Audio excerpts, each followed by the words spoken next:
സേവനങ്ങളാണ്. തംബീഹുൽ ഗാഫിലീൻ എന്ന പ്രശസ്തമായ ഗ്രന്ഥം അദ്ദേഹത്തിന്റേതാണ്. ഉസ്ബെക്കിസ്ഥാൻ സിയാറത്തിന് പോകണമെന്ന് ആഗ്രഹിച്ച സ്ഥലമാണ്. ഉസ്ബെക്കിസ്ഥാനിലെ സമർക്കന്താണ് അദ്ദേഹത്തിന്റെ നാട്. അവിടെയാണ് അവിടുന്ന് വഫാത്തായത്.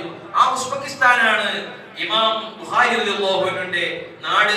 അവിടെയാണ് ബുഖാറ എന്ന സ്ഥലം. അവിടുത്തെ വഫാത്തായതും അവിടുത്തെ അടക്കപ്പെട്ട സ്ഥലവും ബുഖാറയാണ്.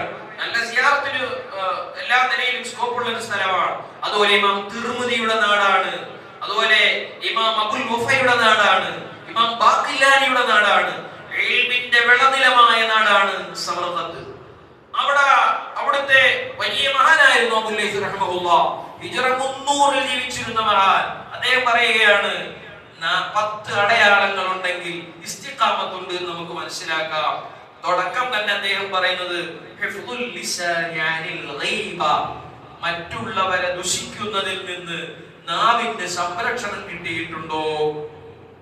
പരദൂഷണം എന്ന് പറഞ്ഞാൽ അവരനെ ദുഷിക്കുക, മറ്റൊരാളെ ദുഷിക്കുക. രണ്ടുപേര് വർത്താനം പറയുന്നു, അവരിൽ മൂന്നാമനായ ആളെ പറ്റിയാണ് പറയുന്നത്. പരനെ ദുഷിക്കുക, ഇതാണ് പരദൂഷണം. സത്യമാണ് പറയുന്നത്, അപ്പൊ അതുകൊണ്ടാ പരദൂഷണം എന്ന് പറഞ്ഞേ. കള്ളാണെങ്കിൽ കള്ളായത്. നമ്മൾ പറയുന്നൊരു ന്യായമുണ്ട്. ഉള്ളതല്ലേ പറഞ്ഞത്, ഉള്ളത് പറഞ്ഞത് കൊണ്ടാണ് പരദൂഷണമായത്. ഉള്ളതല്ലെങ്കിൽ കള്ളമായേനെ. അതുകൊണ്ട് അഥവാ പരദൂഷണത്തിൽ നിന്ന് ഒരാൾ നാവിനെ സൂക്ഷിക്കുന്നുണ്ട് എന്ന് കണ്ടു കഴിഞ്ഞാൽ, അയാൾ പരദൂഷണം പറയാറില്ല എന്ന് കണ്ടു കഴിഞ്ഞാൽ, അയാളിൽ ഇസ്തിഖാമത്തിന്റെ ഒരടയാളം പൂർത്തിയായി. വലിയ പ്രശ്നമാണ്. അവിടെ മുതലേ നമ്മൾ നാക്കിന്റെ പണി പറയുമ്പോഴേ നമ്മൾ പുറകോട്ടടിച്ചു കൊടുക്കും. രണ്ടാമത് പറയുകയാണ്,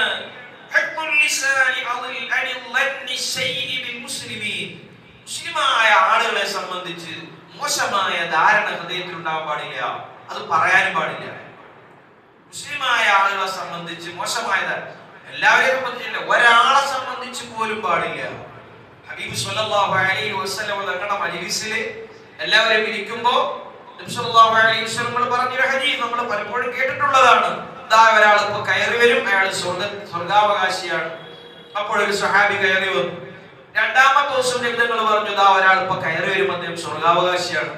അന്നത്തെ ദിവസം വന്ന അതേ സഹാബിനെ രണ്ടാം ദിവസവും മൂന്നാം ദിവസവും ഇത് ആവർത്തിച്ചപ്പോൾ മറ്റൊരു സഹാബി ഇദ്ദേഹത്തിന്റെ പിന്നാലെ കൂടി. എന്താണ് ഇദ്ദേഹം അത്രത്തോളം സ്വർഗം ഉറപ്പുള്ള എന്ത് അമലാണ് ചെയ്യുന്നത് എന്നറിയാൻ 3 ദിവസത്തോളമൊക്കെ താമസിക്കുകയും അദ്ദേഹത്തോടൊപ്പം നിരീക്ഷിക്കുകയും ചെയ്തിട്ടും എന്താണ് അദ്ദേഹം ചെയ്യുന്ന അമലെന്ന് കണ്ടുപിടിക്കാനാവുന്നില്ല. ഒടുവിൽ ഈ സഹാബി നേർക്കുനേരെ പറഞ്ഞു, 3 ദിവസവും അല്ലാഹുവിന്റെ റസൂൽ സ്വല്ലല്ലാഹു അലൈഹി വസല്ലം അവിടുത്തെ സദസ്സിൽ വെച്ച് സ്വർഗാവകാശിയായ ഒരാൾ കടന്നു വരുന്നു എന്ന് പറഞ്ഞപ്പോ നിങ്ങൾ തന്നെയാ വന്ന 3 ദിവസവും, അതുകൊണ്ട് നിങ്ങൾക്ക് എങ്ങനെയാ പദവി ലഭിച്ചു എന്നറിയാനാണ് ഞാൻ വന്നത് എന്ന് പറയുമ്പോ അദ്ദേഹം പറയുന്നു, ഞാൻ എന്നെ പറ്റി പറയുകയാണെങ്കിൽ ഞാൻ കൂടുതൽ നിസ്കാരമോ മറ്റു നോമ്പോ കാര്യങ്ങളോ അധികമായി ഒന്നും ചെയ്യുന്ന ആളല്ല. പിന്നെ ഞാൻ ഒരു സമയത്തും ഒരു മുഗ്നായ മനുഷ്യനെ സംബന്ധിച്ചും എന്റെ ഉള്ളിൽ മോശമായി ഞാൻ വിചാരിച്ചിട്ടില്ല. ഒരാളെ പറ്റി ഞാൻ മോശം വിചാരിക്കാറില്ല. അത് ആയേക്കാം എന്റെ റബ്ബിൽ നിന്ന് സ്വീകരിച്ചത് എന്നാ സ്വഹാബി മറുപടി പറഞ്ഞു എന്നാണ്. ഇസ്തിഖാമത്തിന്റെ ലക്ഷണമാണ് ഒരാളെ പറ്റിയും ഖൽബിൽ നാവ് കൊണ്ട് പറയുകയോ ഹൃദയം കൊണ്ട് ചിന്തിക്കുകയോ മറ്റൊരാളെ പറ്റി മോശം ചിന്തിക്കുകയോ ചെയ്യാതിരിക്കുക. മൂന്നാമത്തെ അടയാളം മഹാൻ പറയുകയാണ്, നാവിനെ സൂക്ഷിക്കണം. പരിഹാസത്തിൽ നിന്ന്, കളിയാക്കുക, പരിഹസിക്കുക, പുച്ഛിക്കുക, അതിൽ നിന്ന് നാവിനെ സംരക്ഷിക്കണം. ജനങ്ങളെ പറ്റി അത്തരത്തിൽ പരിഹസിച്ച് അവരെ കൊച്ചാക്കി വർത്തമാനം പറയുന്നതിൽ നിന്ന് ജനങ്ങളെ വട്ടപ്പേര് വിളിക്കുക. ഇത്രയും വട്ടപ്പേരുള്ളൊരു നാടുണ്ടോ? പഠിച്ചോനെ, ഒരു മനുഷ്യനെ പറ്റി ഒരാളെന്ന് പറയണമെങ്കിൽ വട്ടപ്പേര് വെച്ച് ചോദിക്കൂ. നമ്മൾ കുടുങ്ങി. ഇത്രയും വട്ടപ്പേരുള്ള ഒരു നാടുണ്ടോ എന്ന് ഞാൻ അതിശയിച്ചു പോവാണ്. അതൊരു തരം പരിഹാസമാണ്. മരണപ്പെട്ടു പോയ ആൾ ഇന്നാൾ മരിച്ചു എന്ന് വിളിച്ചു പറഞ്ഞാൽ നാട്ടുകാർക്ക് അറിഞ്ഞൂടെ. അപ്പൊ ഒരാൾ ചോദിക്കോ ഇന്ന ആളാണോ എന്നാ ചോദിക്കുന്നു. ആ നിലയിൽ ഈ നാട്ടിലെ മനുഷ്യന്മാരെ നല്ല പേരൊക്കെ മറച്ച് അതിന്റെ മുകളിൽ വട്ടപ്പേരിട്ടുള്ള വിളിയായി. ഒന്നും ശരിയല്ല, ഏർപ്പാടല്ല. അടുത്ത തലമുറയെങ്കിലും അതിന് രക്ഷപ്പെടുത്തണം. അതെങ്ങനെ? പുതിയ തലമുറയ്ക്കും പേരുകളുണ്ട് ഇല്ലേ? നിലവിലുള്ള എല്ലാ തലമുറയ്ക്കും പേരിട്ട് വെച്ചിരിക്കുകയാണ്. ഒന്നും ശരിയായ നടപടിയല്ല കേട്ടോ. അതുകൊണ്ട് അതൊക്കെ സുഹരിയത്തിൽ പെടുന്നതാണ്, പരിഹാസത്തിൽ പെടുന്നതാണ്. നാലാമത്തെ അടയാളം മഹാൻ പറയുന്നു, സത്യം മാത്രം പറയുക. എന്റെ അതിന്റെ മുകളിൽ അത് കെട്ടി ഉറപ്പിക്കാൻ 100 ആണയുണ്ട്. അല്ലാഹി വല്ലാഹി അല്ലെ അല്ലാഹ് അല്ലാഹ് എന്ന് ഇങ്ങനെ പറയേണ്ടി വരും. അങ്ങനെ 3-4 അല്ലാഹ് കേൾക്കുമ്പോൾ അയാൾക്ക് ഒരു ചെറിയ ഒരു ബോധ്യം. അതാണ് നമ്മുടെ സത്യം പറച്ചില്. ഒരിക്കലും സത്യം ചെയ്യേണ്ടി വരരുത്. നമ്മളൊരു വർത്തമാനം പറഞ്ഞിട്ട് അതിന്റെ മുകളിൽ അല്ലാഹ് ഞാൻ പറഞ്ഞ സത്യമാണ് എന്ന് പറയേണ്ടി വരരുത്. ഞാൻ അങ്ങനെ സത്യം ചെയ്യാറില്ല. എന്തെല്ലാം സംഭവിച്ചാലും സത്യം ചെയ്യാറില്ല. വേണമെങ്കിൽ കേട്ടാൽ മതി, ഞാൻ പറഞ്ഞതാണ്. വലിയ നന്മകളൊന്നും ഇല്ലെങ്കിലും ഞാൻ എന്റെ ജീവിതത്തിൽ എടുത്തൊരു പോളിസിയാണ്. സൂറത്ത് ബഖറയിൽ കാണാം. ഞാൻ ഓതി പഠിക്കുന്ന കാലത്ത് ഉസ്താദ് ഇങ്ങനെ പറഞ്ഞു, നിങ്ങളുടെ സത്യങ്ങള് നിങ്ങൾക്ക് സത്യം ചെയ്യാനുള്ള നാട്ടക്കുറിയായി അല്ലാഹുവിനെ നിങ്ങൾ പിടിച്ചു വെക്കരുത്. നിങ്ങൾ പറയുന്ന കാര്യത്തിൽ നിങ്ങളെ സത്യസന്ധനാക്കാൻ അല്ലാഹി വല്ലാഹി ഇങ്ങനെ പറയുക. അത് ഓതിയ കാലത്തിന് ശേഷം ഏതായാലും 10-20 വർഷമായി അല്ലാഹ് എന്നൊരു വാക്യം പറഞ്ഞിട്ടില്ല. ഇനി അങ്ങനെ കേൾക്കുകയാണെങ്കിൽ എന്നെ പിടിച്ചുവിട്ടു. ഞാൻ ഉറപ്പ് പറയാണ്, അല്ലാഹ് എന്ന് ഞാൻ പറയാറില്ല. അതുകൊണ്ട് നമ്മൾ പറയുന്നത് സത്യമായിരിക്കണം, സത്യം പറയുക. ഞാൻ പറയണൊക്കെ സത്യമാണെന്നല്ല പറഞ്ഞത്. ഞാൻ പറയുന്നതിന്റെ പിന്നാലെ അല്ലാഹ് എന്ന് പറയാറേ ഇല്ല. കാരണം നമ്മൾ എന്തായാലും എന്തെങ്കിലും പറഞ്ഞിട്ട് പടച്ചോനെ പിടിച്ചതിനകത്ത് നോക്കണ എന്തിനാ എന്ന നിലയിലാണ്. അതുകൊണ്ട് സത്യം പറയുക എന്നത് ഇസ്തിഖാമത്തുള്ളതിന്റെ അടയാളമാണ്. മറ്റൊരു അടയാളം പറയുന്ന ഹറാമുകളിൽ നിന്ന് കണ്ണു ചിമ്മുക. അദ്ദേഹം ഇങ്ങനെ വീടിന്റെ തിണ്ണയിൽ നിൽക്കുമ്പോ അദ്ദേഹത്തിന്റെ ഭാര്യ പറയുകയാണ്, അദ്ദേഹത്തിന്റെ കൂട്ടുകാരൻ ഇങ്ങനെ തിണ്ണയിൽ നിൽക്കുമ്പോ കൂട്ടുകാരന്റെ ഭാര്യ പറയുന്നു, നിങ്ങളുടെ ചങ്ങാതിയിലെ കണ്ണു കാണാത്ത മനുഷ്യൻ അദ്ദേഹം വരുന്നു. അപ്പോഴാണ് ഈ കൂട്ടുകാരൻ പറയുന്നത്, പെണ്ണെ അയാൾക്ക് കണ്ണു കാണാത്തതല്ല, അയാൾ കണ്ണു കാണാത്തത് പോലെ ജീവിക്കുന്നതാ. അയാളൊരു പെണ്ണുങ്ങളെ ഇങ്ങനെ നോക്കാറില്ല. അയാൾ ഒരാളെ വീട്ടിലേക്കോ ഒരാളുടെ ന്യൂനതയിലേക്കോ അങ്ങനെ തുറിച്ചു നോക്കാറില്ല. ഹറാമുകളിലേക്ക് ശ്രദ്ധിക്കാറില്ല. അതുകൊണ്ട് നാട്ടുകാർ പലരും വിചാരിച്ചു മുമ്പ് കണ്ണു കാണൂല എന്നാണ്. കച്ചവടക്കാരനായിരുന്നു അദ്ദേഹം. അദ്ദേഹത്തിന്റെ പേര് അങ്ങനെ വരാൻ കാരണം തന്നെ അദ്ദേഹം കച്ചവട സാധനം എടുക്കുന്നതിന്റെ ഇടയിൽ അദ്ദേഹത്തിന്റെ അരികിൽ സാധനം മേടിക്കാൻ വേണ്ടി വന്ന പെണ്ണ് ഒരു കീഴ്വായി വിട്ടു. ആ പെണ്ണിന് മനസ്സിലായി മൂപ്പരത് കേട്ടു. പക്ഷെ അദ്ദേഹം കേട്ടത് നടിക്കാതെ പിന്നീട് ആ പെണ്ണിനോട് സംസാരിക്കുമ്പോഴൊക്കെ പൊട്ടന്മാരെ പോലെ അഭിനയിച്ചു, ചെവി കേൾക്കാത്ത പോലെ. അപ്പൊ ആ പെണ്ണിന് സന്തോഷമായി. ചെവി കേൾക്കത്തില്ല. അതുകൊണ്ട് നമ്മുടെ ഭാഗത്ത് നിന്ന് വന്ന പ്രശ്നമുണ്ടല്ലോ, പോയി ഞാൻ കേട്ടിട്ടില്ല.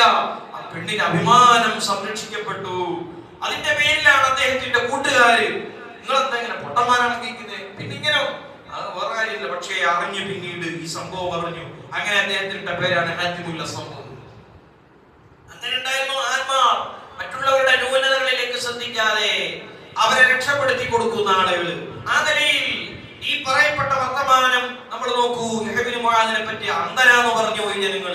ഹറാമിലേക്ക് ശ്രദ്ധിക്കാതെ അദ്ദേഹം ജീവിച്ചിരുന്നു എന്നാണ്. അതൊരു അടയാളമാണ്. മറ്റൊന്ന് നോക്കൂ, മഅരിഫത്തു മിന്നത്തില്ലാഹി തആല അലാ നഫ്സിഹി. ഞാൻ എന്തോ സമ്പാദിച്ചതാണെന്ന് ചിന്തിക്കുന്നതിനേക്കാൾ എല്ലാ നന്മകളും റബ്ബിലേക്ക് ഏൽപ്പിക്കുക. എന്റെ റബ്ബ് തന്നത്, എന്റെ റബ്ബ് ചെയ്തു തന്നത്, എന്റെ റബ്ബ് എനിക്ക് തന്നത് എന്ന ചിന്ത ഓരോന്നിലും, മക്കളായാലും പൈസയുടെ ആയാലും വീടിന്റെ ആയാലും എന്തായാലും റബ്ബിലേക്ക് ചേർത്തുകൊണ്ടുള്ള സംസാരം. അള്ളാന്റെ ഔദാര്യമാണ് എനിക്ക് കിട്ടിയതൊക്കെ എന്ന ചിന്ത. ഞാനെന്തോ ഒരു വലിയ ആളായിരുന്നു കിട്ടിയതല്ല, റബ്ബ് അവന്റെ ഔദാര്യത്തോടെ എനിക്ക് തന്നു എന്ന ചിന്ത ഒരാൾക്ക് ഇസ്തിഖാമത്തുണ്ട് എന്നതിന്റെ അടയാളമാണ്. മറ്റൊന്ന് നോക്കൂ, എപ്പോഴും അയാൾ ചെലവഴിക്കുന്നത് ശരിയായ വഴിയിലായിരിക്കും. ചില ആളുകളുണ്ട് ശരിയായ വഴിയിലും ചെലവഴിക്കും, മോശമായ വഴിയിലും ചെലവഴിക്കും. പക്ഷെ ഇയാൾ ശരിയായ വഴിയിൽ മാത്രമേ ചെലവഴിക്കൂ, മോശമായ വഴിയിൽ ചെലവഴിക്കുകയേയില്ല. ഇസ്തിഖാമത്തുള്ള മനുഷ്യന്റെ അടയാളമാണത്. മറ്റൊന്നാണ് ഞാനൊരു വലിയ ആളാണ്, ഞാനാണ്, ഞാൻ ആ ഞാനീയത്തില്ലാത്ത മനുഷ്യൻ, ഞാനൊരു വലിയ, അത് ഭാവിക്കാത്തൊരു മനുഷ്യൻ. അത് ഇസ്തിഖാമത്തുള്ളതിന്റെ അടയാളമാണ്. അൽ-മുഹാഫദത്തു അല സ്വലവാത്തിൽ ഖംസി ഫീ ഔഖാതിഹാ ബിറുകൂഇഹാ വസുജൂദിഹാ. എല്ലാ നിസ്കാരവും കൃത്യമായി അതിന്റെ സമയത്ത് അതിന്റെ റുകൂഉം സുജൂദും ക്രമപ്പെടുത്തിക്കൊണ്ട് നിസ്കരിക്കുക. കൃത്യമായ സമയത്ത്, അതാണ് ഇസ്തിഖാമത്തിന്റെ അടയാളം.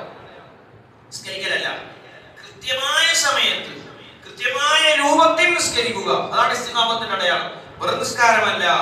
ഇങ്ങനെ മഹാനവർകൾ സുന്നത്ത് ജമാഅത്തിന്റെ വഴിയിൽ അടിയുറച്ചു നിൽക്കുക. വിശ്വാസത്തിന്റെ വിഷയത്തിൽ രണ്ടാലൊരു മദ്ഹബ്, കർമ്മത്തിന്റെ വിഷയത്തിൽ നാലാലൊരു മദ്ഹബിലും അടിയുറച്ചു നിൽക്കുക. കഴിഞ്ഞുപോയ മഹാന്മാർ എന്തൊക്കെയാണോ അല്ലാഹുവിനെ പറ്റി പഠിപ്പിച്ചത്, അവന്റെ ദാത്ത് സിഫാത്ത് അഫ്ആല്, ഹബീബായ സ്വല്ലല്ലാഹു അലൈഹി വസല്ലം തങ്ങളെ പറ്റി വിശ്വസിക്കണമെന്ന് പറഞ്ഞത്, ആ കാര്യങ്ങളൊക്കെ കൃത്യമായി വിശ്വസിക്കുകയും അനുധാവനം ചെയ്തും ജീവിക്കുന്നു എന്ന് കണ്ടു കഴിഞ്ഞാൽ അയാളിൽ ഇസ്തിഖാമത്ത് ഉണ്ടെന്ന് മനസ്സിലാക്കാം. പണി ഇച്ചിരി കടുപ്പമാണ് എന്ന് മനസ്സിലാക്കുക. ഇസ്തിഖാമത്ത് ഉണ്ടാവും. അതുകൊണ്ടാണ് 17 പ്രാവശ്യം ദിവസം ചോദിക്കുന്നത്. കടുപ്പമുള്ള സാധനമല്ലേ കൂടെ ചോദിക്കാൻ പറഞ്ഞേക്കുന്നത്. അതുകൊണ്ടാണ് ദീനിന്റെ കാര്യങ്ങൾ മൊത്തത്തിലൊന്ന് ചുരുട്ടി പറയാമോ എന്ന് ചോദിച്ചപ്പോ നീ ആമന്തുമില്ല, അല്ലാഹുവിനെ കൊണ്ട് വിശ്വസിച്ചു എന്ന് പറഞ്ഞിട്ട് ഇസ്തിഖാമത്തോടെ ജീവിക്കൂ എന്ന് പറഞ്ഞത്. ഇത് കടുപ്പമുള്ള പണിയാണ്, അല്പ കട്ടിപ്പണിയാണ്. അല്ലാഹു ജല്ല ജലാലുഹു എങ്കിലും വഫാത്തിന് മുമ്പെങ്കിലും അല്ലാഹു നമുക്ക് ഇസ്തിഖാമത്ത് പൂർണ്ണമാക്കി നൽകുമാറാകട്ടെ. നമ്മുടെ അമലുകൾ എത്ര മോശമാണെങ്കിലും, നമ്മുടെ സ്വഭാവങ്ങളും നമ്മുടെ ഖൽബും ഒക്കെ എത്ര വടക്കാണെങ്കിലും കരുണയുള്ള റബ്ബ് സുബ്ഹാനഹു വ തആല അതിനെയൊക്കെയും ശുചിയാക്കി അവസാന നിമിഷം സ്വാലിഹീങ്ങളുടെ അടയാളങ്ങളോട് മലായികത്തിന്റെ സന്തോഷ വർത്തമാനം കേട്ട് ഇസ്തിഖാമത്തുള്ള ഒരു മനുഷ്യന്റെ മരണം അല്ലാഹു നമുക്ക് നൽകി അനുഗ്രഹിക്കുമാറാകട്ടെ. അല്ലാഹുവിന്റെ വിശുദ്ധ ഖുർആനിൽ പറഞ്ഞതാണ്, നിങ്ങൾ എന്നെ ആരാധിക്കൂ, ഇതാണ് മുസ്തഖീമായ വഴി എന്ന്. ബാക്കി ഇൻഷാ അല്ലാഹ് അടുത്ത ക്ലാസ്സിൽ അല്ലാഹു ഖബൂൽ ചെയ്യുമാറാകട്ടെ. അസ്സലാമു അലൈക്കും വറഹ്മത്തുള്ളാഹി വബറകാതുഹു.